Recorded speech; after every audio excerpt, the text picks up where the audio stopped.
A wooden chest no larger than a coffee table stopped a river in full flood, collapsed the fortified walls of a city, struck down the mightiest army the ancient world had ever produced, killed men simply for looking inside it, and then vanished from human history so completely that 2,500 years of archaeology have not found a single confirmed trace of it.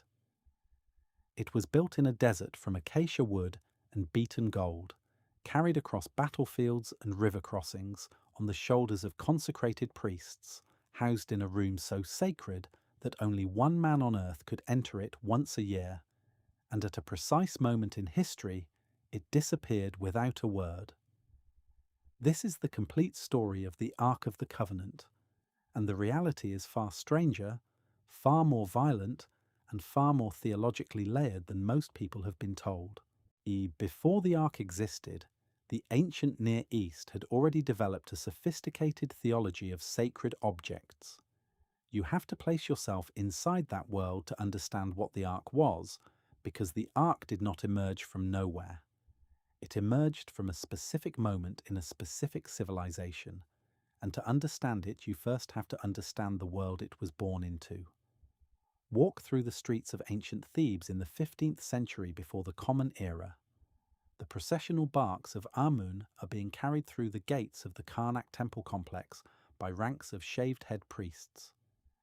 These are long gilded boats, built like miniature ships but mounted on carrying poles, housing the sealed shrine of the god at their centres. The pharaoh walks before them. The crowd lines the processional avenue.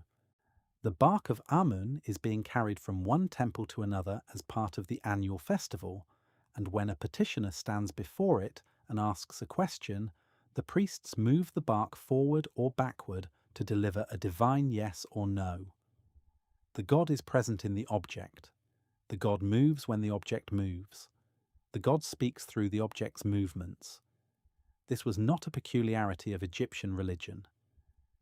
In the great city of Babylon, the statue of Marduk was housed in the inner sanctuary of the Esagila temple complex and brought out in procession during the Akitu festival each spring. The procession went through the Ishtar Gate, down the processional way, and to the Bit Akitu, the festival house outside the city walls, and then back. The god travelled. The city's fate for the coming year was renewed by that travel. Assyrian armies carried divine standards into battle, pole-mounted symbols of their gods that marked the front of the military column and identified whose divine support the army marched under. Every major civilization in this period operated on the same basic assumption. Divine presence could be localized in a physical object, and that object carried a real concentration of divine power. You could move it, consult it, deploy it in war, house it in a building, and the presence of the god moved with it. Israel came out of Egypt carrying 400 years of exposure to the most sophisticated version of this theology in the ancient world. They came out in the spring, at Passover, at the time of harvest, with the memory of 10 plagues still immediate and the taste of unleavened bread still in their mouths. They crossed the Red Sea, the Reed Sea, the body of water at the northern end of the Gulf of Suez, on foot, through a wall of water on either side, and they watched the Egyptian chariot corps that had pursued them drown as the waters returned. These events were not for the people who experienced them ancient history or theological abstraction. They were last month. They were last week. They were things that people in the camp had seen with their own eyes, smelled with their own noses, felt in their feet when they walked on the dry ground of the seabed. The God who was about to give them specifications for a portable throne was the same God who had made the sea divide. The specifications arrived in that context. The people who would build the ark had watched the processional barks of Amun, had seen the cult statues of Ra and Osiris tended with daily rituals of washing and feeding, had understood from birth that divine power lived in specific objects, in specific rooms, in specific temples. What happened at Sinai was not the invention of the idea of divine presence in an object, it was a radical revision of it. Picture the camp, a flat desert plain at the foot of a mountain that is described in the text as smoking and burning, Mount Sinai, somewhere in the Sinai Peninsula, exact location still debated by scholars. Approximately 2 million people are camped in the surrounding basin. They have been in the desert for 3 months since leaving Egypt. Moses has gone up the mountain into the cloud. Below, they wait. The landscape around them receives less than an inch of rain per year. The days are blazing hot, the nights cold. The acacia trees that dot the desert floor are the only hardwood within reach. There is no stone large enough for a permanent building. There is no city, no palace, no land they can call theirs. There is only the camp, the cloud, and the mountain. And from the mountain, specifications began to arrive. The instructions that came down were unlike anything in the ancient world, because the God who gave them was unlike any other. He could not be represented in physical form, no statue, no face, no carved image of any kind. But he could be present above a specific constructed object, meeting Moses from between two golden figures, speaking to Israel's leaders through a point in space above an acacia wood chest covered in beaten gold. The specifications were precise. Exodus 25 records them in the kind of detail that sounds less like religious narrative and more like a construction contract. And before the specifications arrived, before a single plank of acacia wood was shaped, God made a statement about the purpose of the project that changed everything.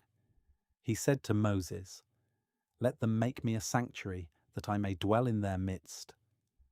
The word translated sanctuary is Mishkan in Hebrew, the dwelling place, the residence. What was being commissioned was not a monument to remember God by, not a theatre for religious performance, not a temple to summon divine power from a distance. It was a dwelling. The God who had spoken from a burning mountain was intending to move into the camp, to live there, among 2 million former slaves in the middle of a desert. That is the context inside which every measurement and material and instruction that followed must be understood. The frame was to be built from acacia wood. Acacia was the right material for the Sinai environment. It grows across the desert floor. Its wood is dense and hard, resistant to insects and structural decay. The ancient Egyptians used acacia for coffins and boat frames. The tree was available where Israel was standing. The wood was to be overlaid with pure gold, inside and out. The dimensions were given in cubits, 2.5 cubits long, 1.5 cubits wide, 1.5 cubits high. Using the standard short cubit of approximately 18 inches, the ark measured roughly 45 inches long, 27 inches wide, and 27 inches tall. In contemporary terms, I imagine a very large wooden trunk, the kind you might put at the foot of a bed, but sheathed entirely in gold. 4 gold rings were to be cast and attached at the 4 corners, 2 rings per side. Through those rings went 2 poles of acacia wood, also covered in gold. These poles were never to be removed. The ark was always to be lifted and carried by those poles. It was never to rest on a wheeled cart. It was never to be set down on a surface and dragged. Human beings, specifically designated human beings performing a specific consecrated role, were always to bear it on their shoulders. Now here is the detail that most reconstructions pass over. The poles were a theological statement as much as an engineering solution. The ark was designed for motion. From the moment of its construction, it was built to travel. The rings are permanent. The poles stay in. There is no provision in the ark's design for it to sit in one place and be immovable.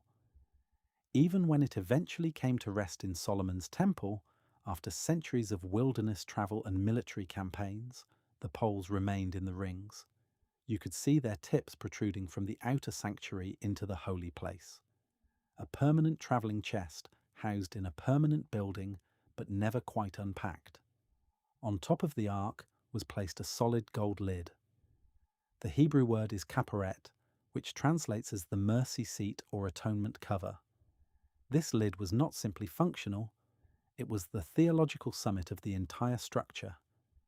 At each end of the mercy seat stood a cherub of beaten gold, their faces turned toward each other and toward the lid, their wings spread upward and curved toward each other, forming a canopy above the center of the surface.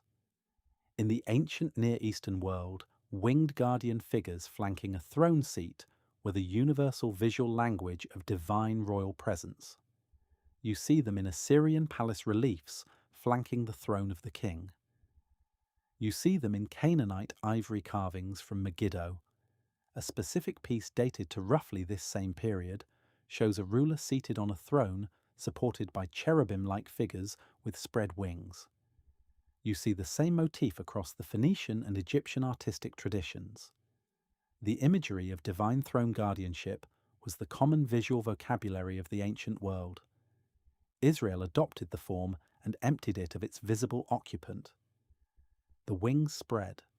The throne waited. The presence above it was invisible and was not to be represented. The God who had spoken from Sinai told Moses directly what the mercy seat was for. There I will meet with you, and from above the mercy seat, from between the two cherubim that are on the ark of the testimony, I will speak with you about all that I will give you in commandment for the people of Israel. The ark was not a container for God. God does not fit in boxes. The ark was a designated meeting place, a location of communication, an appointed intersection between the visible and the invisible that could be physically moved from place to place because the relationship it represented was not tied to a geography. Inside the ark went the 2 stone tablets of the law that Moses received on Sinai, the covenant document between God and Israel, the 10 words that defined the relationship. Later, 2 additional items joined them. Aaron's rod, which had budded and blossomed overnight as confirmation of the Aaronic priestly appointment, and a golden jar containing manna, the wilderness food that had appeared on the ground each morning for 40 years. The ark was thus a physical archive of the 3 founding categories of Israel's identity: the law that governed them, the priestly office that mediated for them, and the miraculous provision that had sustained them. Bezalel of the tribe of Judah and Oholiab of the tribe of Dan led the construction. Both men are described in Exodus 31 as filled with the Spirit of God, with skill, intelligence, knowledge, and all craftsmanship, the only craftsman in the entire Hebrew Bible described in these terms.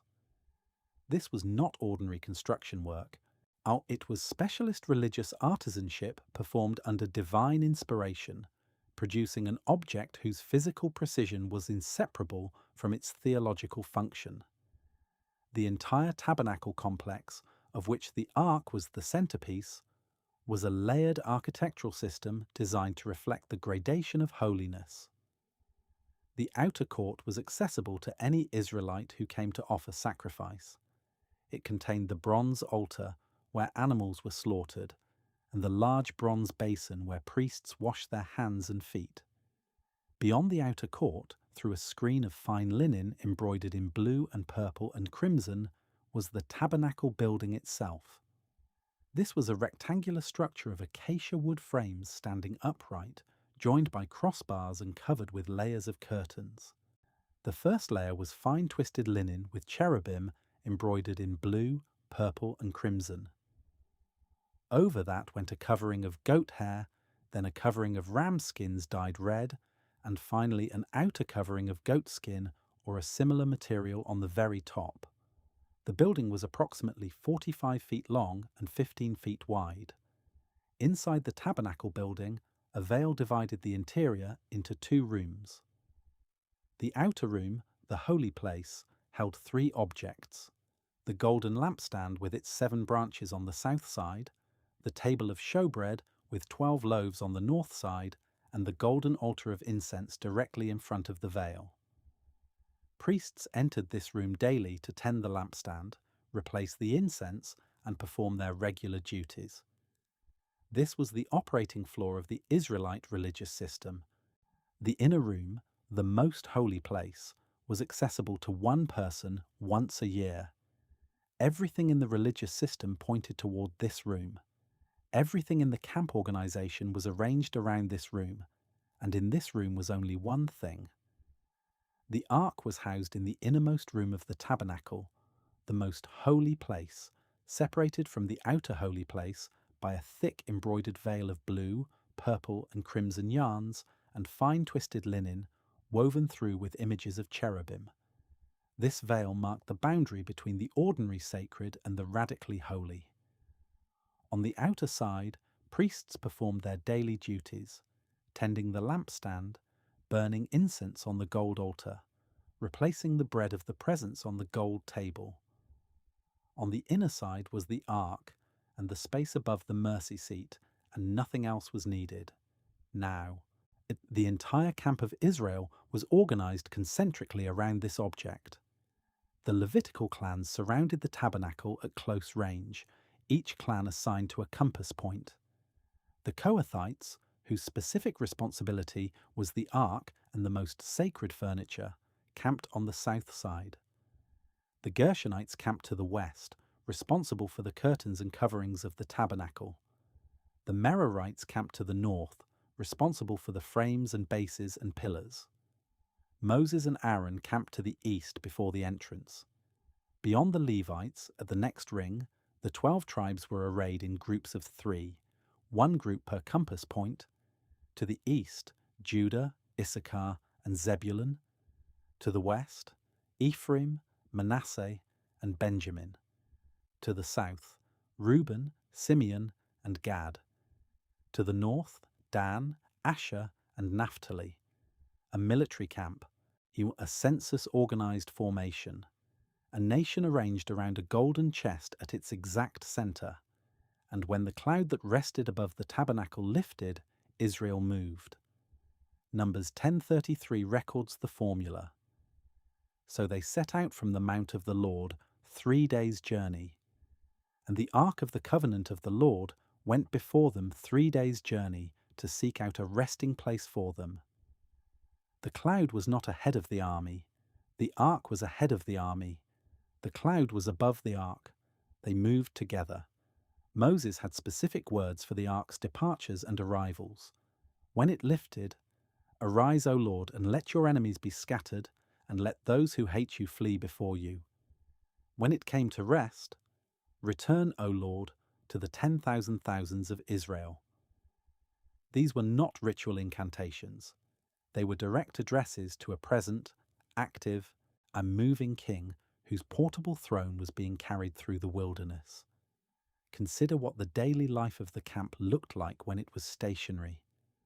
The morning and evening sacrifices at the bronze altar in the outer court sent columns of smoke up above the camp twice a day. The priestly courses entered the holy place to tend the lampstand at dawn and dusk. The bread of the presence was replaced on the golden table every Sabbath. The incense burned continuously on the golden altar before the veil. All of this activity happened within a few feet of the ark, separated only by the embroidered veil. The ark was not a remote or occasional presence. It was at the center of a continuous, daily, structured religious operation whose every element was designed to acknowledge the occupant of the most holy place on the other side of the curtain. The Kohathites bore the ark on their shoulders. Numbers 4 specifies that the eligible Kohathites were between 30 and 50 years old, a pool of approximately 2,750 men, according to the census totals. The actual carrying was done in careful rotation. Before any Kohathite approached the ark to carry it, Aaron and his sons had to enter the most holy place, take down the inner veil, and wrap the ark with it, the inner veil first, then a covering of goat skin, then a solid blue cloth stretched over the goat skin. Only then were the Kohathites permitted to come near and lift the poles. They saw only the blue cloth. They touched only the poles. Direct contact with the ark itself, even through the coverings, was prohibited. Numbers 4:20 is blunt. They must not go in to look at the holy things even for a moment, lest they die. For 40 years, teams of consecrated men in their physical prime carried this chest through landscapes that receive less than an inch of rainfall a year, through the Sinai gravel plains, through the Negev highlands, through the desert terrain east of the Jordan River. The journey was not straight or smooth. There were delays of days and delays of years. The ark moved when the cloud moved and stopped when the cloud stopped. There was no human schedule. There was no planned route that human commanders controlled. And the ark was not passive during those 4 decades. Numbers 14 records an episode where Israel attempted to advance into Canaan without the ark's presence, even after the faithless report of the 12 spies caused the nation to refuse to enter the land. Some Israelites tried anyway, pressing forward without Moses and without the ark, convinced they could fight their way into the territory on their own terms. The Amalekites and Canaanites who met them routed them completely and drove them back as far as Hormah. The ark did not follow people who moved without it. It led, or it was not there. The power concentrated above the mercy seat was not a guarantee that followed Israel wherever they chose to go. It was a presence that Israel was called to follow at its pace, on its terms, by its protocols. The high point of this dynamic in the wilderness period was the Yom Kippur ritual, the Day of Atonement, which was the only occasion on which the high priest entered the most holy place and approached the mercy seat directly. The preparation required was extraordinary. The high priest had to wash his entire body, dress in the special linen garments, slaughter a bull as a sin offering for himself and his household, take a censer full of burning coals from the altar, and 2 handfuls of ground fragrant incense, and carry them behind the veil. The incense was placed on the fire so that the cloud of incense smoke covered the mercy seat, because seeing the mercy seat without the incense cloud was fatal. Then the blood of the bull was taken behind the veil and sprinkled on the front of the mercy seat and 7 times before it. Then a goat was killed as the sin offering for the congregation, and its blood was brought behind the veil and sprinkled in the same way. The blood went on the mercy seat, the gold lid that covered the stone tablets inside the ark. Blood on the surface of the object containing the record of broken law. This is the ritual the New Testament later identified as the architectural model for what it claimed happened at Calvary. The connection was not allegorical. It was structural. Now the wilderness period ended. 40 years ended. Moses died on Mount Nebo, looking across the Jordan at the land he would not enter. Joshua took command, and the entire operation shifted from wandering to conquest. The first obstacle was the Jordan River. The Jordan in spring is not the narrow stream you can wade across in the drier seasons. It is fed by snowmelt from Mount Hermon and by winter rains across the entire watershed, and by late March it floods its banks and fills the floodplain. At the traditional crossing point near Jericho, the river in full flood could spread across a floodplain nearly a mile wide. There was no ford. There was no shallow passage. There was only fast brown flooded water between Israel and the land promised to their ancestors 400 years before. Joshua's instructions were precise. The ark would lead. Specifically, the Levitical priests carrying the ark would step into the water first. Not after the water parted. First, while the river was still in full flood. The moment the soles of the priests' feet touched the edge of the flooding water, the text records the following.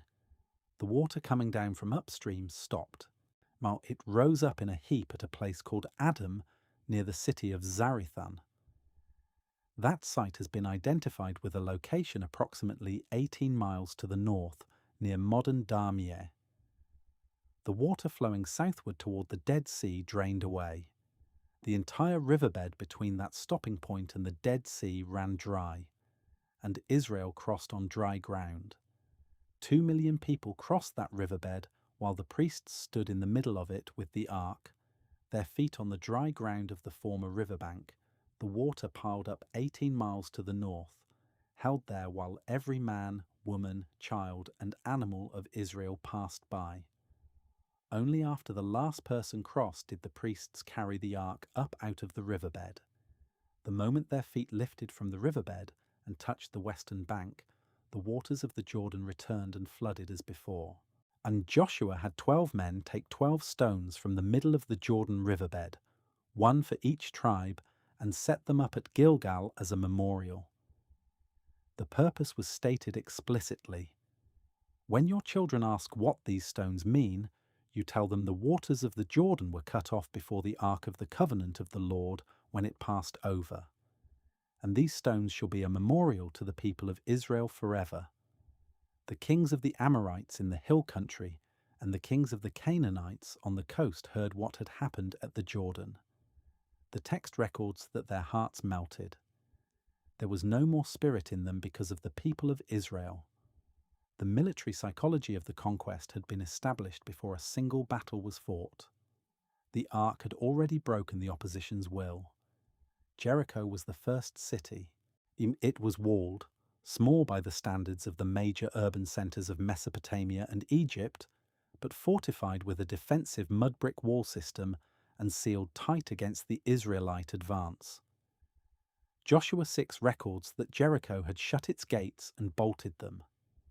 No one was going in, no one was going out. But here is the detail that flips the whole scene. The military strategy God gave Joshua was unlike anything in ancient siege warfare.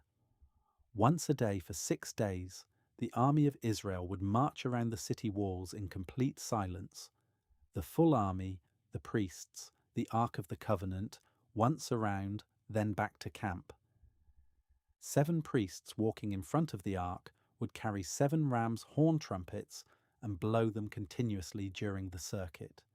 No battle cry, no siege ladders, no assault on the walls, no threat, no demand, no negotiation, in just a silent march and the sound of horns.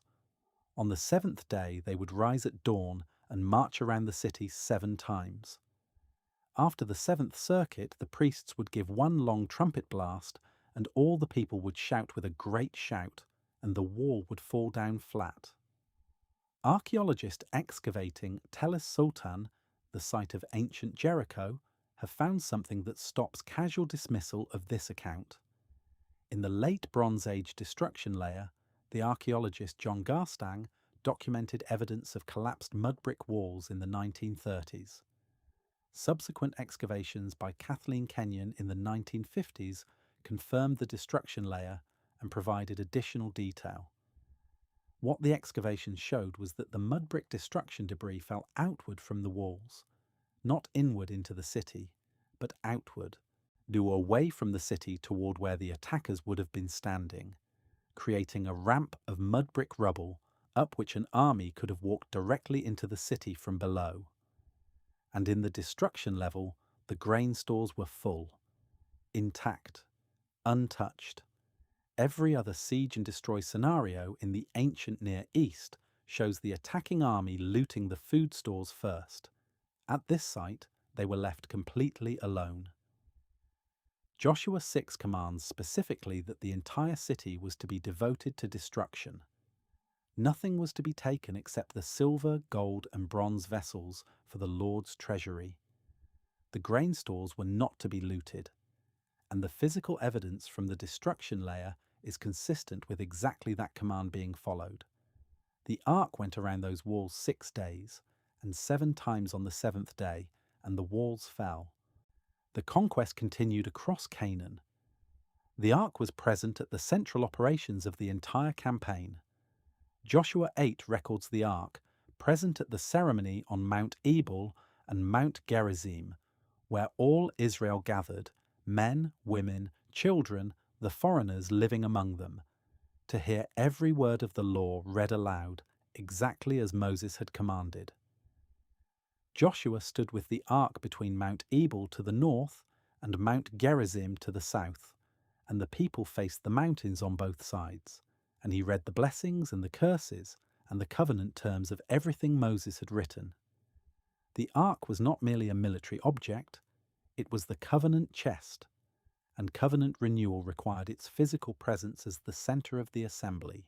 And after the tribal territories were allocated and the military phase of the conquest reached an operational pause, the ark and tabernacle were set up at a permanent location, Shiloh. Shiloh was in the tribal territory of Ephraim, in the central highlands of Canaan, approximately 30 kilometers north of what would eventually become Jerusalem. It sat in a sheltered valley, defensible and central to the tribal territories that needed access to the religious center. For approximately 300 years, from the end of the conquest period, around 1400 BC, to the Battle of Aphek, around 1050 BC, Shiloh served as the religious capital of the entire Israelite tribal confederacy. Think carefully about what 300 years means. That is the distance in time between today and the early 18th century.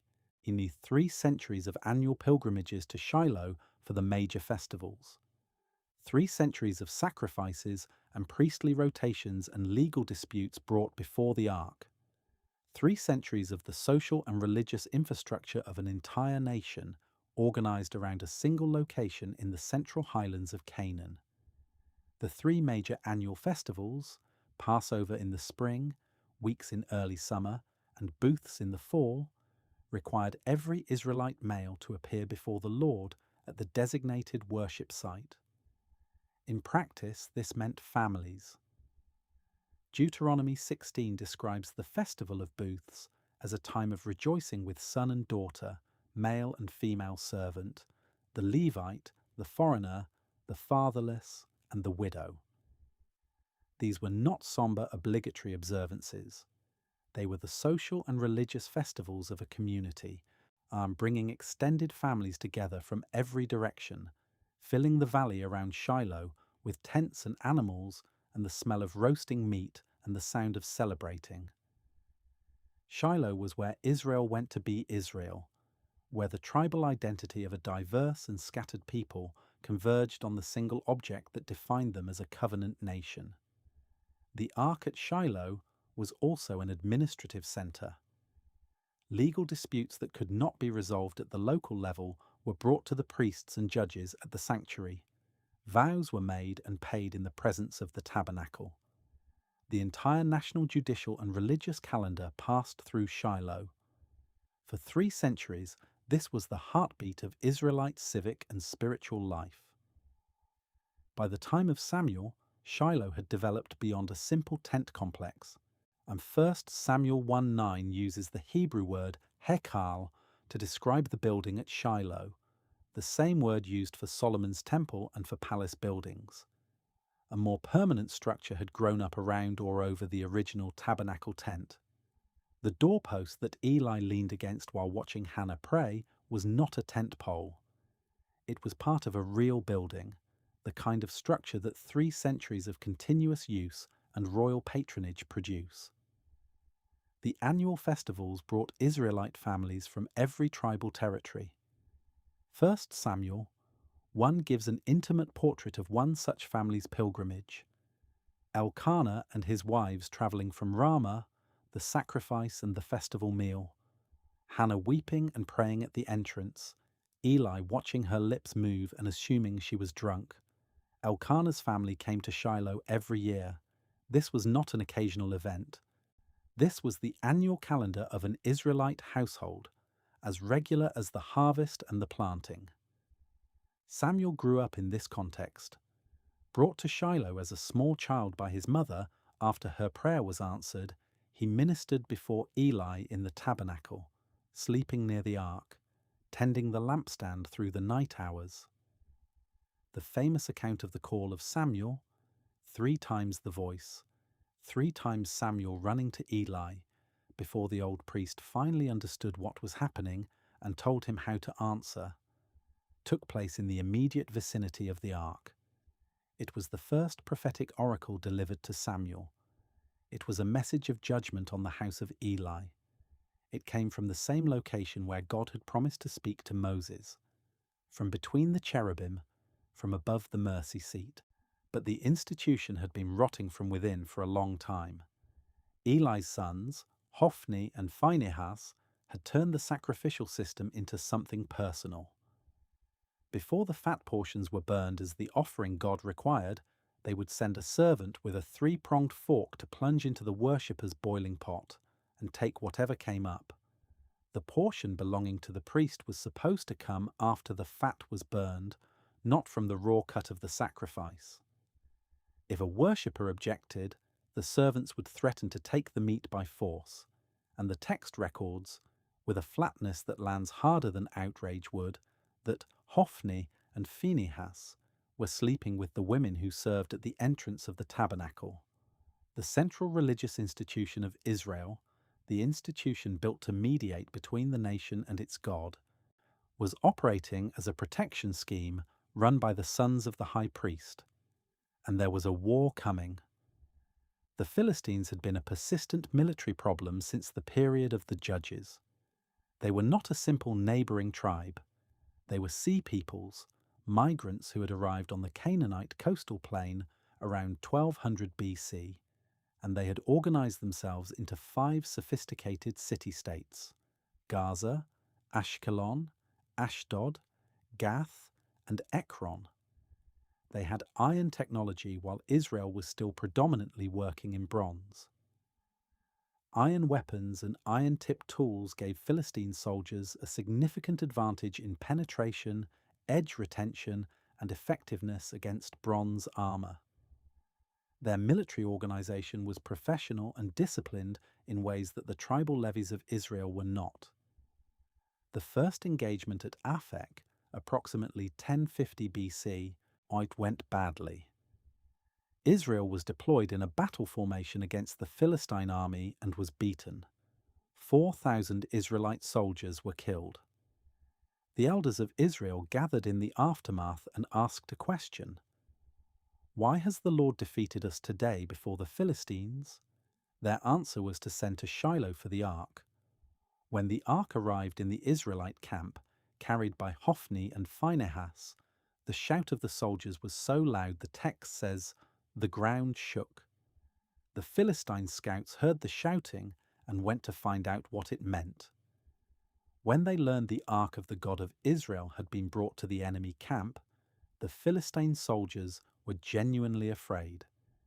The text preserves their words, and they are a remarkable document of Philistine theological awareness across 2 cultures. A God has come into the camp. Woe to us! Who can deliver us from the power of these mighty gods? These are the gods who struck the Egyptians with every sort of plague in the wilderness. The reputation of the ark had crossed cultural and linguistic boundaries. They knew the history of Egypt, and then, precisely because they were afraid, they fought harder. The second battle was catastrophic for Israel. 30,000 Israelite infantry were killed. The Philistine army drove through the Israelite lines and reached the rear positions. Hophni and Phinehas were killed, and the Ark of God was captured. A runner reached Shiloh with the news. Eli was 98 years old, blind, seated at the city gate. The runner reported, Israel had fled before the Philistines. A great slaughter had occurred. Both of Eli's sons were dead, and the Ark of God had been taken. When he mentioned the Ark, Eli fell backward off his seat at the gate. His neck broke. He died. His daughter-in-law, pregnant and in labour, heard the news. Both her husband and her father-in-law dead, the Ark captured, and she gave birth and died. Before she died, the women attending her said she had given birth to a son. She did not answer or pay attention. She named the boy Ichabod and died. The name means the glory has departed. The Ark of the Covenant, the visible throne of the God who had defeated Egypt, parted the sea, and stopped the Jordan, was sitting in a Philistine city. The archaeological record of Shiloh confirms that the site was destroyed violently at approximately this period. Excavations conducted in the 20th century found destruction layers consistent with burning and assault dating to the Iron Age I period. on Jeremiah 7:12. Later cites Shiloh as an example of what God did to a place he had made his dwelling when the people corrupted themselves. Shiloh did not survive the ark's capture intact. The Philistines brought the ark to Ashdod, the dominant city-state among the 5 Philistine lords, and placed it in the temple of their god Dagon as a war trophy. This was standard ancient practice. When you defeated an enemy, you brought their divine objects to your god's temple as proof of your god's superior power. The statue of Dagon and the Ark of the Covenant were now in the same room, and the ark was the captive. The next morning, the priests of Dagon opened the temple and found the Dagon statue lying face down on the ground before the ark. They stood Dagon up. The following morning is the same thing, except now the head of Dagon and both of his hands were broken off and lying on the threshold. The truncated torso of the Dagon statue remained upright, but the parts that represented personal presence, authority, and agency were on the floor in pieces. The text notes, almost as a footnote, that this is why the priests of Dagon to this day do not step on the threshold of Dagon's temple in Ashdod. The threshold became a memorial site for a theological defeat. But the commentary was only beginning. Tumors broke out across the population of Ashdod and the surrounding territory.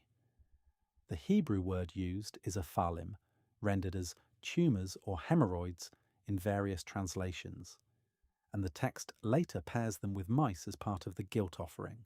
And modern medical historians have noted that this combination, painful lymph node swelling and a simultaneous presence of infected rodents, corresponds closely to the presentation of bubonic plague. The flea-to-rodent-to-human transmission chain was not understood in the ancient world, but the Philistine priests apparently noticed clearly enough that mice were associated with the outbreak that their prescribed guilt offering included 5 golden mice alongside 5 golden tumors. The ark was moved to Gath.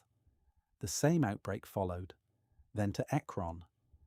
The people of Ekron cried out in alarm and sent word to the Philistine lords, "Send the ark of the God of Israel back to its place before it kills us all." The death rate in Ekron was very high. Those who did not die were struck with tumors.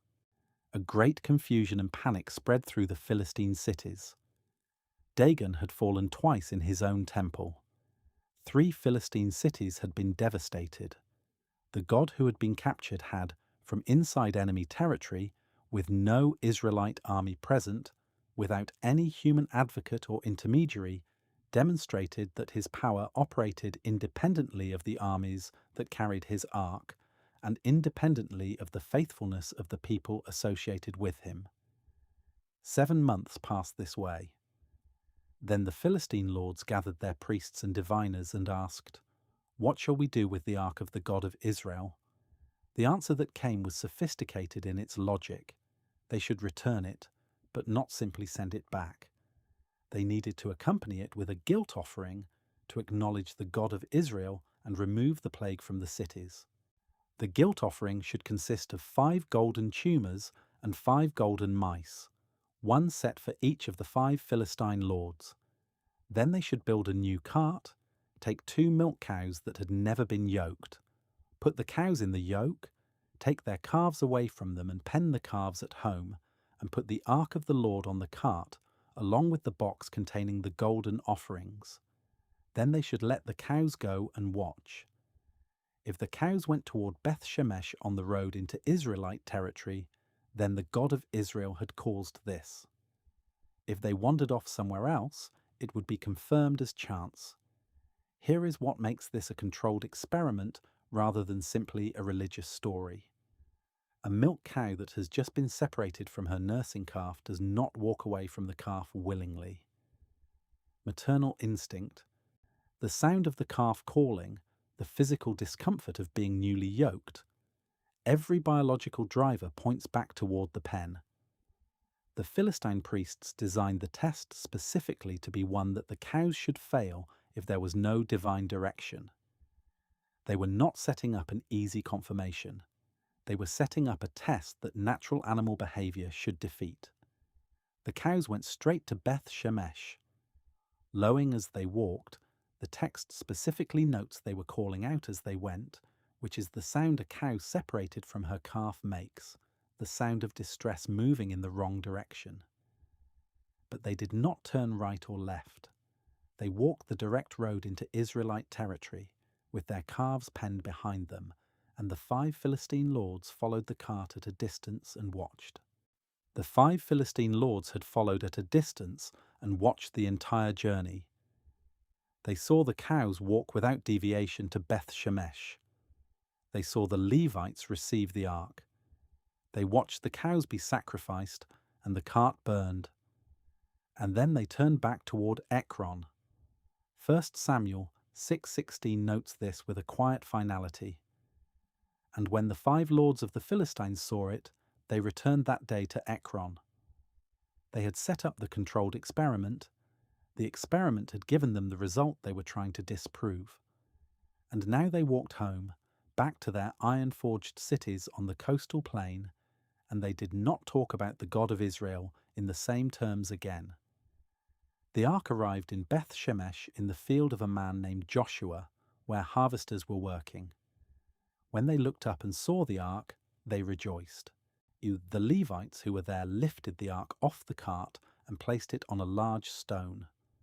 The wooden cart was broken up and used as firewood, and the cows were sacrificed as a burnt offering on the stone.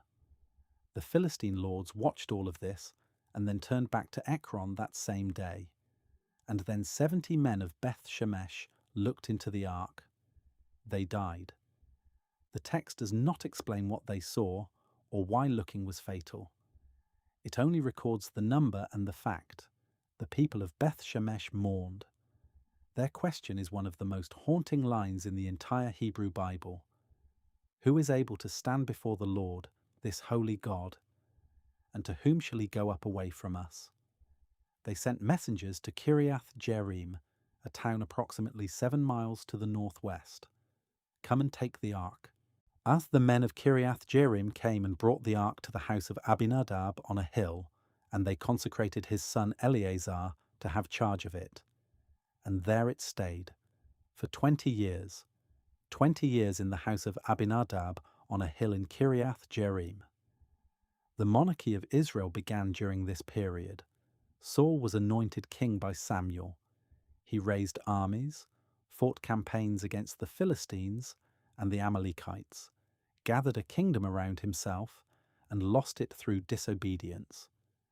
Not once in the entire narrative of Saul's reign is there an account of him consulting the ark or seeking the presence above the mercy seat.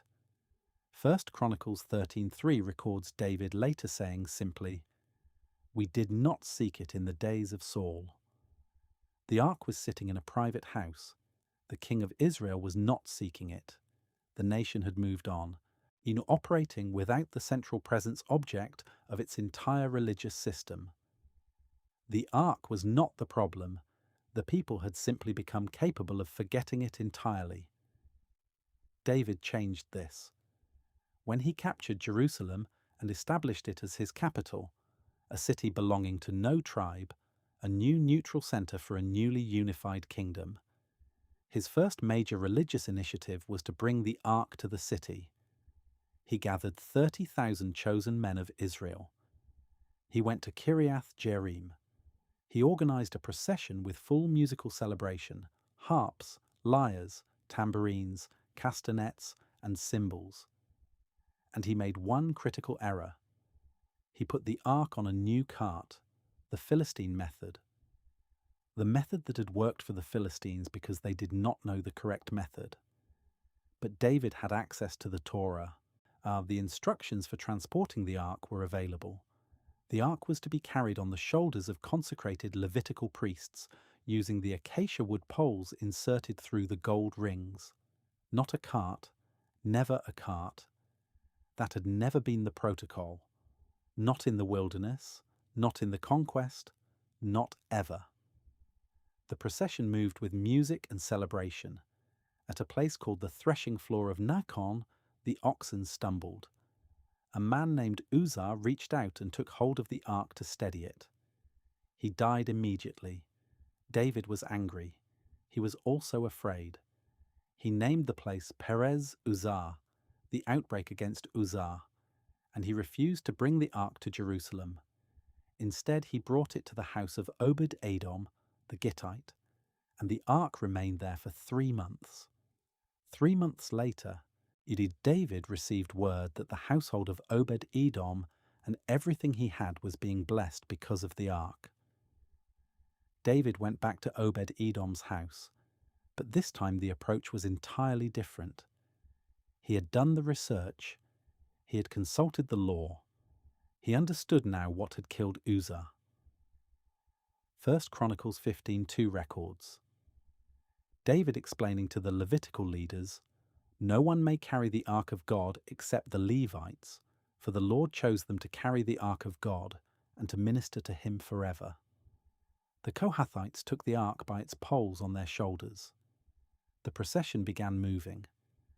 After 6 steps, David sacrificed an ox and a fattened animal. The meaning of this pause every 6 steps was not ceremony. It was an acknowledgement at every increment of forward movement that this operation was being conducted entirely at God's pleasure. They were not assuming the transport was proceeding correctly. They were checking it at every step at the price of a sacrifice. David himself wore a linen ephod, the priestly garment, not a royal robe. He danced before the ark with all his might, a king dancing before a chest, wearing a priest's clothing in the streets of his capital city, in front of his entire army and the assembled people of Israel. The ark came into Jerusalem. His wife Michal watched from a window as David leaped and danced before the ark, and she despised him in her heart. When he came home, she met him with contempt. David's response was direct. He had been dancing before the Lord, who had chosen him over her father Saul, and he would become even more undignified than this, and the servants she had despised would honor him. The narrative adds, with deliberate weight. Michal had no child to the day of her death. The ark was in Jerusalem. The city of David had become the city of the ark. David set up a tent for the ark in Jerusalem and established a continuous rotation of Levitical singers and musicians to minister before it. 1 Chronicles 16 records the full psalm of thanksgiving that David assigned to Asaph and his brothers on the day the ark arrived. A psalm that begins with praise, traces Israel's covenant history from Abraham through the patriarchs and the wilderness, and ends with a call to the nations to recognize the God of Israel. The ark in Jerusalem was not stored quietly in a tent. It was surrounded by a culture of worship that David built specifically around it, with 4,000 Levites assigned to music ministry, and the daily sacrifices continued morning and evening before it. David then turned his attention to making the ark's residence permanent. David assembled materials for a permanent temple to house it. He gathered vast quantities of cedar, gold, silver, bronze, and cut stone. He organized the Levitical priests and temple officials. He designed the plans in detail. But he received a message through the prophet Nathan. David would not build the temple. He was a man of war, and he had shed blood. That task would belong to his son. Solomon began building the temple in the 4th year of his reign, approximately 966 BC. The site was the threshing floor of Araunah, the Jebusite, on the rocky limestone ridge north of the city of David. The same site Jewish tradition identifies with Mount Moriah, where Abraham had bound Isaac centuries before. The temple took 7 years to build and was completed around 959 BC. The scale of the preparation was enormous. David had spent the final decades of his reign accumulating materials: 100,000 talents of gold, 1,000,000 talents of silver, and bronze and iron too heavy to weigh, plus timber and stone in abundance. To put those gold figures in context, 1 talent of gold is approximately 75 pounds. 100,000 talents of gold is over £7.5 million of gold. Whether the text intends a precise accounting or a measure of rhetorical excess to convey incomprehensible wealth, the point is clear. The preparation for the temple was the defining project of David's later reign. Solomon additionally conscripted 30,000 men from Israel for the Lebanese timber operation, sending them in rotating shifts of 10,000 per month, with 70,000 burden bearers and 80,000 quarry workers in the hill country, plus 3,300 supervisors overseeing the construction. The temple was not a small building project staffed by volunteers. It was a state construction program operating at full national capacity for 7 years. The dimensions are preserved in precise detail. The main structure was 60 cubits long, 20 cubits wide, and 30 cubits high, 90 feet long, 30 feet wide, 45 feet tall. The walls were constructed from massive limestone blocks quarried from the earth and dressed to fit at the quarry site. The text is specific. No hammer, no chisel, no iron tool was to be heard at the temple site during construction. Every stone arrived already shaped. The building site was silent except for the sound of stone being placed. The interior was lined from floor to ceiling with cedar planks from Lebanon, carved with gourds and open flowers, and then overlaid with pure gold. The floor was covered in gold. The main room of the temple, the holy place, held the golden lampstand, the gold altar of incense, and the gold table for the bread of the presence. All gold. Everything the eye could see in the temple's interior was gold or cedar or carved stone. At the far end was the most holy place. And the most holy place was a perfect cube, 20 cubits on every side, 30 feet wide, 30 feet deep, 30 feet high. The walls, the ceiling, the floor, all gold. Inside this golden cube, Solomon installed 2 cherubim of olive wood, each 10 cubits tall, 15 feet from foot to crown, each with a wingspan of 10 cubits, 15 feet from wingtip to wingtip. The 2 cherubim faced outward toward the entrance of the most holy place. Their inner wings touched each other at the precise center of the room. Their outer wings touched the north and south walls. Wingtip to wingtip, they spanned the full 30 feet of the chamber. Under those wings, the Ark of the Covenant was carried into place by Levitical priests during a dedication ceremony involving sacrifices so numerous the text says they could not be counted. They carried it through the courts of the temple, through the doors of the main sanctuary, through the inner sanctum, and into the most holy place beneath the wings of the olive wood cherubim. When the carrying poles were inserted, their tips extended outward and were just visible from the holy place, just barely perceptible through the veil. The poles stayed in the rings. Even here, in the most permanent and expensive religious structure ever built for the ark, the poles stayed in. When the priests withdrew from the holy place after placing the ark, the cloud filled the house of the Lord. The glory of the Lord filled the temple so densely that the priests could not stand to minister because of the cloud. This was not incense smoke or torchlight. This was the same phenomenon that had filled the tabernacle at its dedication in the Sinai wilderness. The same cloud that had led Israel through the desert was now in a room of golden cedar in the capital city of a united kingdom on the Temple Mount in Jerusalem. Solomon stood before the altar and spread his hands toward heaven and prayed one of the longest recorded prayers in the Hebrew Bible. He covered military defeat, drought, famine, plague, the prayers of foreigners who hear of Israel's God and come to this temple, battle in distant lands, and exile in foreign countries. He anticipated virtually every major crisis in Israel's future. At the end of the prayer, fire came down from heaven and consumed the burnt offering and the sacrifices. All the people of Israel saw the fire fall and the glory of the Lord on the temple. They bowed with their faces to the pavement and worshipped, for he is good, for his steadfast love endures forever. The Ark of the Covenant had reached its permanent home. The poles were still in the rings.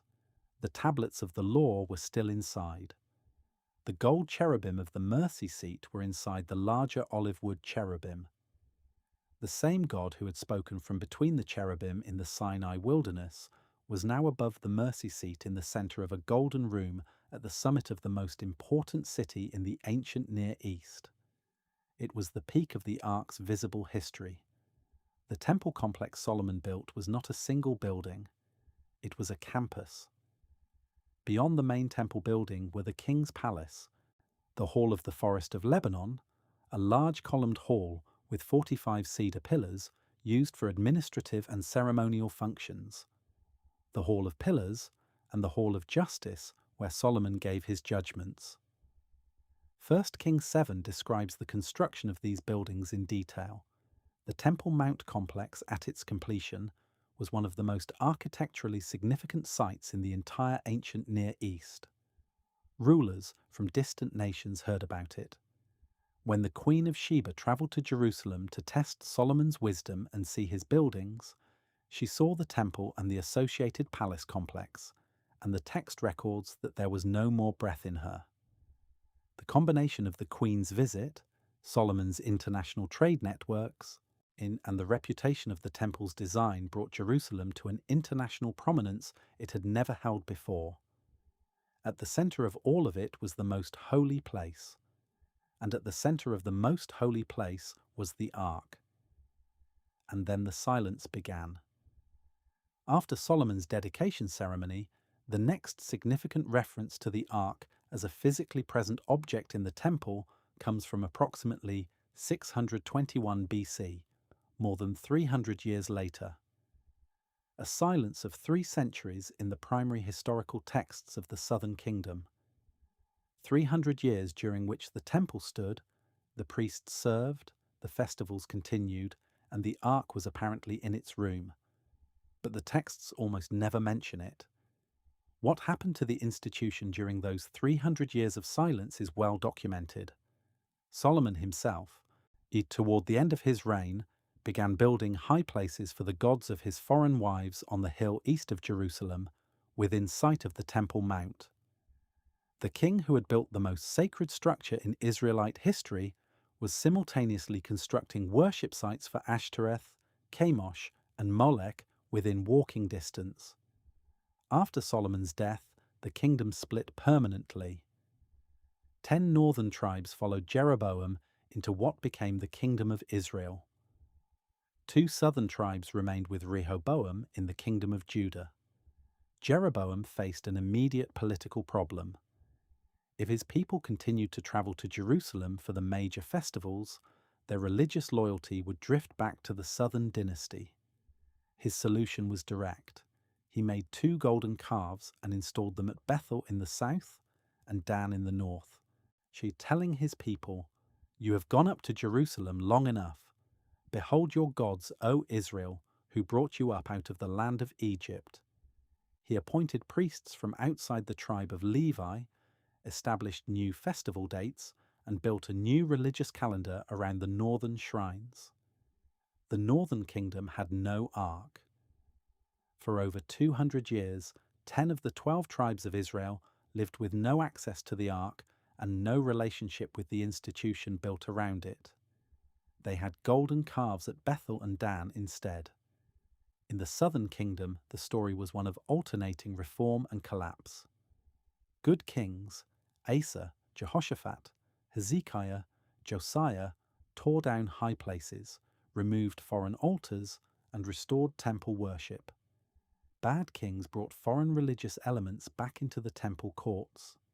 Manasseh, who reigned 55 years, he reportedly placed a carved Asherah pole inside the Temple of Solomon, built altars to all the host of heaven in the 2 temple courts, and burned his own son as an offering. 2 Kings 21 records that he shed very much innocent blood till he had filled Jerusalem from one end to another, and that he seduced Israel to do more evil than the nations that the Lord had destroyed before the people of Israel. During all of this, the ark was theoretically in the most holy place. The priestly institution was technically running. But the theological reality the ark represented, the meeting place between God and the high priest, and the appointed location where blood covered the stone record of broken law, was operating within a building whose outer courts and surrounding hills simultaneously hosted the worship of every god in the regional religious marketplace. Against this backdrop of institutional corruption, there were periodic attempts at reform that briefly restored the ark to its central place.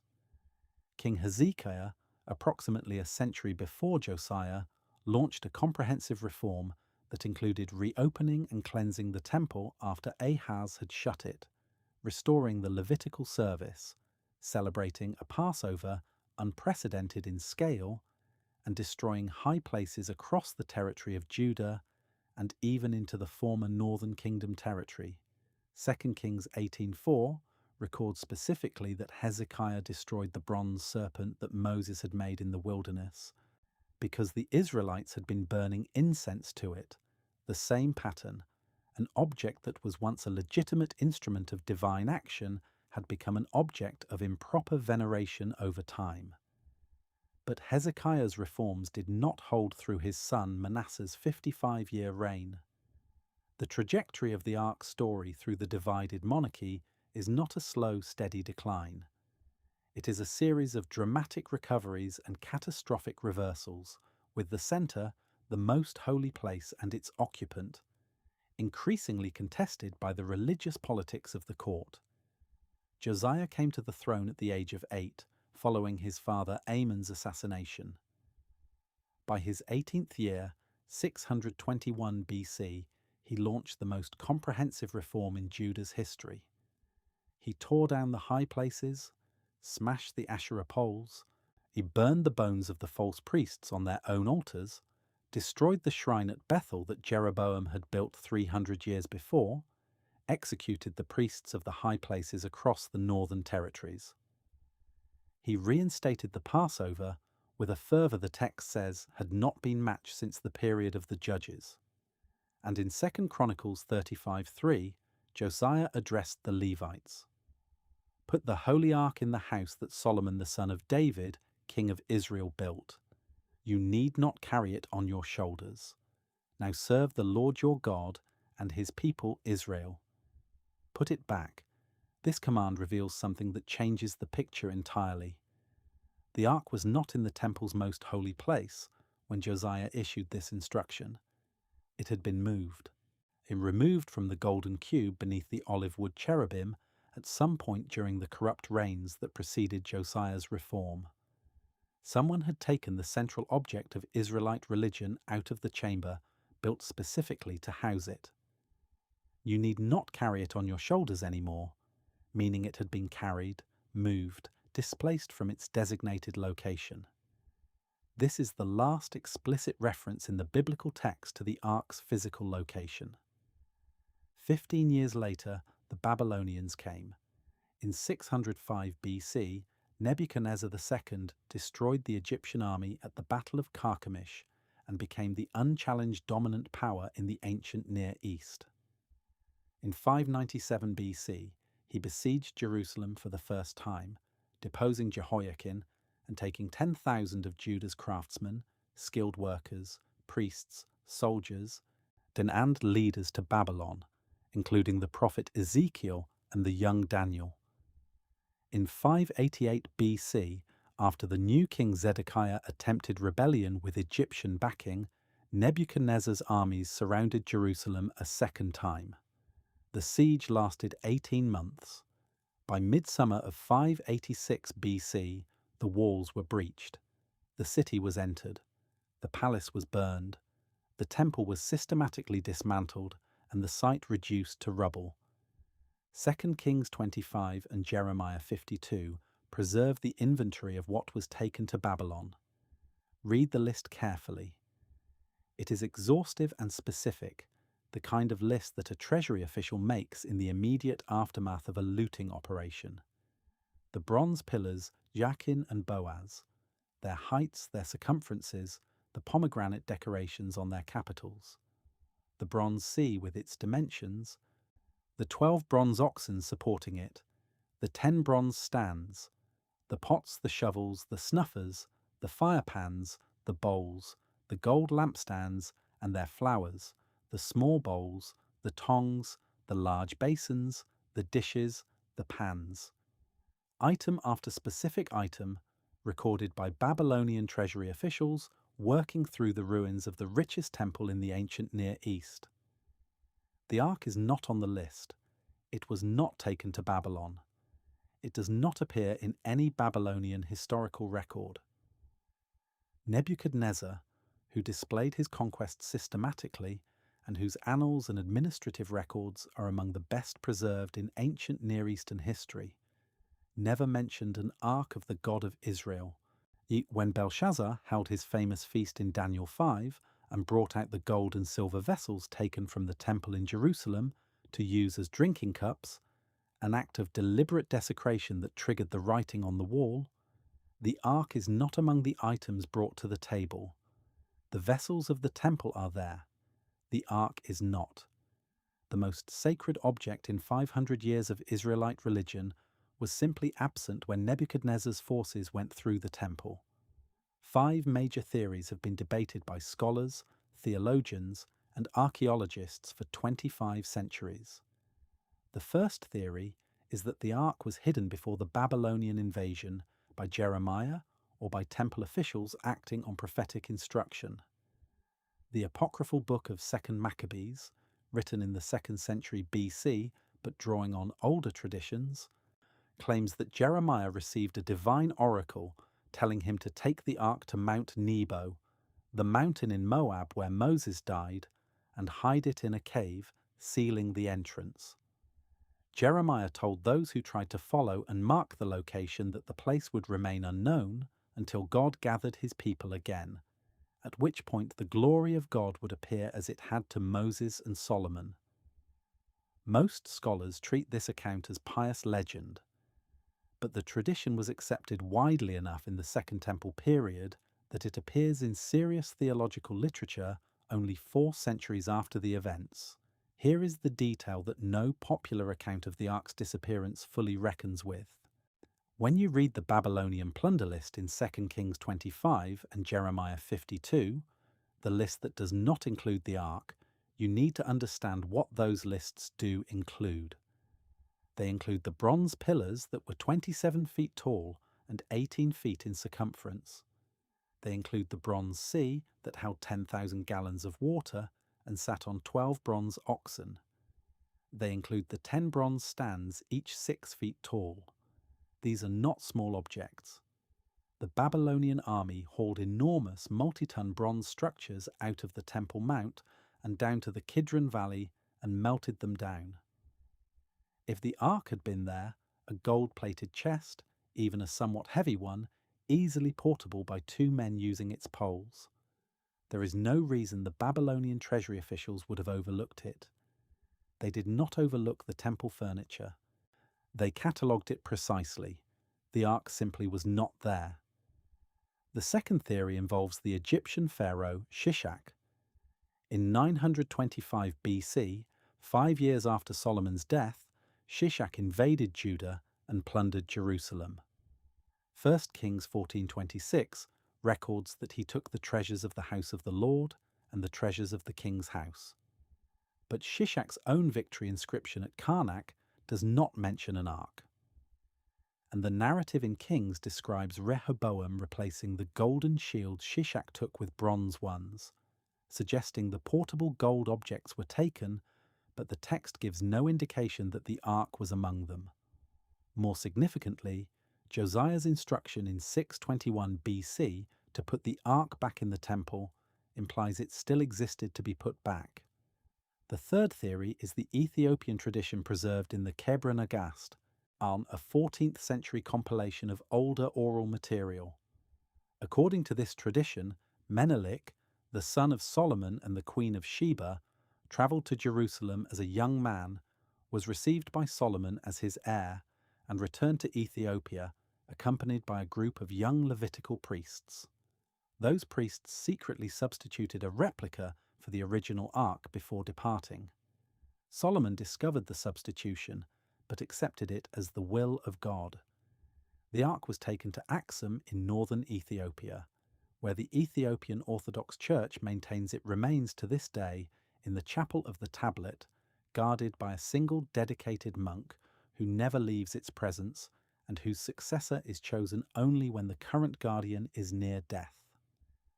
No outside researcher has ever been permitted to examine the object. No independent verification has been possible. The claim is held as a central article of faith by the Ethiopian Orthodox tradition, one of the oldest continuous Christian communities on earth.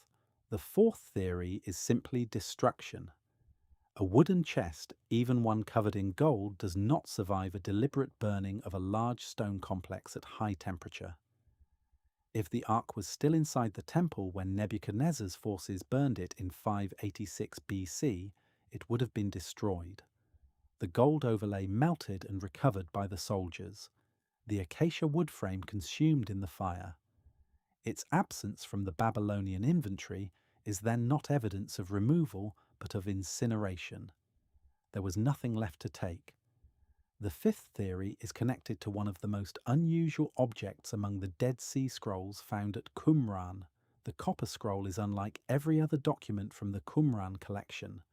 It is inscribed on copper rather than parchment or leather.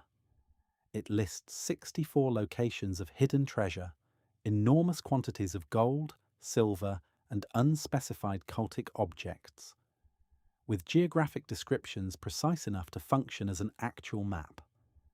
Several researchers have argued that the copper scroll represents a genuine inventory of temple treasures hidden before the Babylonian siege of 586 BC, not a fictional or allegorical composition.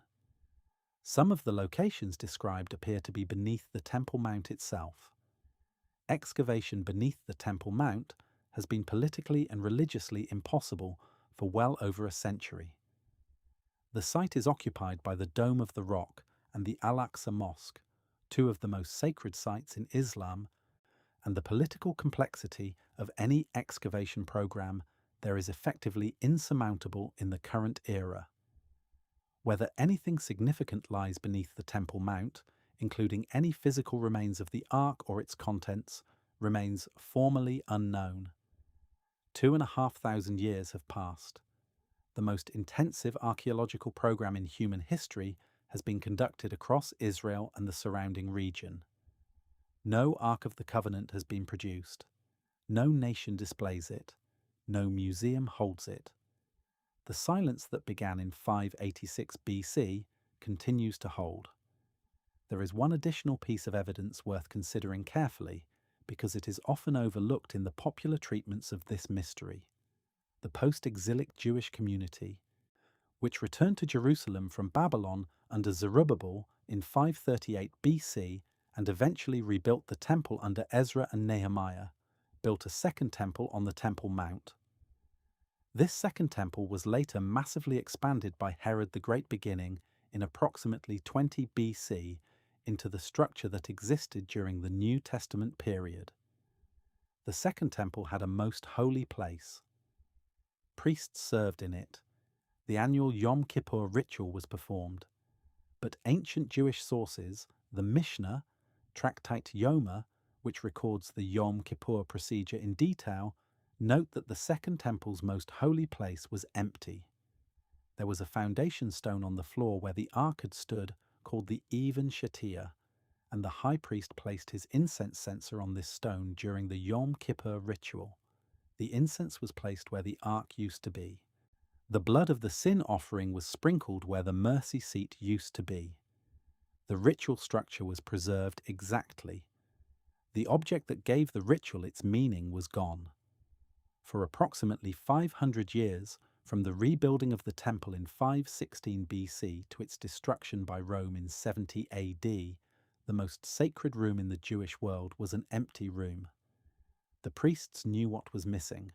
The architecture of the ritual remembered it, and there was no ark. But the silence does not mean the story ended.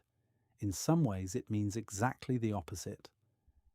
The Jewish community that rebuilt the Second Temple understood the absence of the ark viscerally. When the returning exiles under Zerubbabel laid the foundation of the new temple in 536 BC, the old men who had seen the first temple wept aloud at the sight of the new foundation, while the younger people who had been born in exile shouted for joy. The weeping and the shouting were so mixed together that no one could distinguish one from the other. The Talmudic tradition later recorded 5 things that the first temple had which the second temple lacked: the Ark of the Covenant, the sacred fire that came down from heaven, the Shekinah glory cloud, the spirit of prophecy, and the Urim and Thummim. The Ark headed the list. For the community that built and used the Second Temple for 5 centuries, the absence of the Ark was not an abstract theological point. It was a lived reality encoded into their most sacred annual ritual: the empty stone floor where the chest had stood, the incense cloud placed where the mercy seat had been. But the silence does not mean the story ended. In some ways, it means exactly the opposite. The prophet Jeremiah, writing precisely at the moment when the ark was fading from accessible Israelite history, wrote something that reframes the entire 1,000-year narrative. Jeremiah 3:16. In the days coming, the Lord says, they shall no more say the ark of the covenant of the Lord. It shall not come to mind or be remembered or missed. It shall not be made again. Jeremiah was not describing this as a catastrophe. He was describing a condition in which the ark's absence would not be a loss, because what the ark pointed toward would have arrived in a different form. And then Jeremiah, in chapter 31, wrote what may be the most radical theological statement in the entire Hebrew Bible. Behold, the days are coming, declares the Lord, when I will make a new covenant with the house of Israel and the house of Judah, not like the covenant that I made with their fathers on the day when I took them by the hand to bring them out of the land of Egypt. I will put my law within them, and I will write it on their hearts. The ark contained the stone tablets of the law. The new covenant would write that same law on human hearts instead. The external, portable, gold-covered meeting place between God and humanity becomes the interior reality of a relationship written into the conscience and the will of every individual person in the community. The disappearance of the ark from history is, from this angle, not a disaster, but a transition. The model is no longer needed when the reality it modeled arrives. The New Testament writers present the ark and its mercy seat as the most precisely constructed theological type in the entire Old Testament, a physical working model of something that would happen in history through a different mechanism. The letter to the Hebrews dedicates most of chapters 8 through 10 to analysing the tabernacle and the ark as the deliberate architectural framework for understanding what the death of Jesus accomplished. The earthly tabernacle and everything in it, Hebrews argues, was a copy and shadow of a heavenly original, not a temporary religious experiment, but a deliberately constructed visual argument about what was coming. The most holy place that could only be entered by the high priest once per year, only with blood, only after the most careful ritual preparation. And Christ entered the most holy place of the heavenly tabernacle, not made with human hands, with his own blood, once, permanently, without need of repetition, because the single entrance was final. Hebrews 9:5 names the mercy seat directly in this context. The gold-covered lid over the tablets of the law, where blood was placed once per year in the annual covering of Israel's covenant failure, is named as the specific theological point that the death of Christ fulfills. The Greek word Hebrews uses for the mercy seat, hilasterion, is the same word Paul uses in Romans 3:25 to describe what God set Christ forth to be, a hilasterion, a mercy seat, the place where the blood of the sacrifice was placed over the record of broken law, the place where divine justice and divine mercy met at a single point. That location, according to the New Testament, was not ultimately a golden chamber on the Temple Mount. It was a person in history at a specific moment in time outside the walls of Jerusalem. The physical gold-covered mercy seat was a built working model. The model is gone. What it modelled is not. The last reference to the ark in the entire biblical canon is in Revelation 11:19. Then God's temple in heaven was opened, and the ark of his covenant was seen within his temple. There were flashes of lightning, rumblings, peals of thunder, an earthquake, and heavy hail. Not in a cave beneath Mount Nebo, not in a chapel in Axum, not in the soil beneath the Temple Mount. The Ark of his covenant is visible in the heavenly temple, seen at the moment when the final judgment of human history begins to unfold. The earthly copy is what disappeared. The heavenly original, the one whose dimensions and design were given to craftsmen in the Sinai desert as an approximation, has been in the same place it always was. The complete history of the Ark of the Covenant runs from a desert encampment in the Sinai Peninsula to a private house in Kiriath Jearim, to the streets of Jerusalem, to a golden chamber beneath golden wings on the Temple Mount, and then into silence. 1,000 years of construction, processions, battles, river crossings, priestly protocols, political crises, national catastrophe, reform, corruption, and disappearance. All of it organised around a wooden chest lined with gold that was, by its own design, always more than a chest. The poles were always in the rings. The mercy seat was always covered. The meeting place was always operational. And when the meeting happened in a way that no longer required a portable golden chest to locate it, the chest was no longer needed. The New Testament writers did not treat the ark as a religious relic to be recovered or mourned.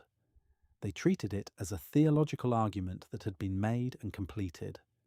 The entire institution of the priesthood, the tabernacle, the temple, the sacrificial system, and the ark at the centre of it all, these were not errors to be corrected or inferior experiments to be replaced by a superior version. They were, as the letter to the Hebrews argues with precision, a working demonstration given in physical and historical form. A demonstration of what the problem was: broken covenant, broken law, a gap between human failure and divine holiness that human beings could not bridge from their side, and a demonstration, built in gold and acacia wood and blood and fire, of what the solution would need to look like. Blood on the mercy seat covering the law, a priest who could enter the presence, an annual covering that could only be temporary, repeated year after year, pointing forward to a covering that would not need to be repeated. When that covering came, the demonstration had served its purpose. Here is the question the ark's complete history leaves open for every person who has followed this story to its end. If the mercy seat was always a picture of the place where human failure and divine forgiveness met, and if the New Testament's claim is that the picture has been replaced by the reality it was always pointing toward, what changes about how you read both testaments, and what changes about where you go looking for that meeting place now?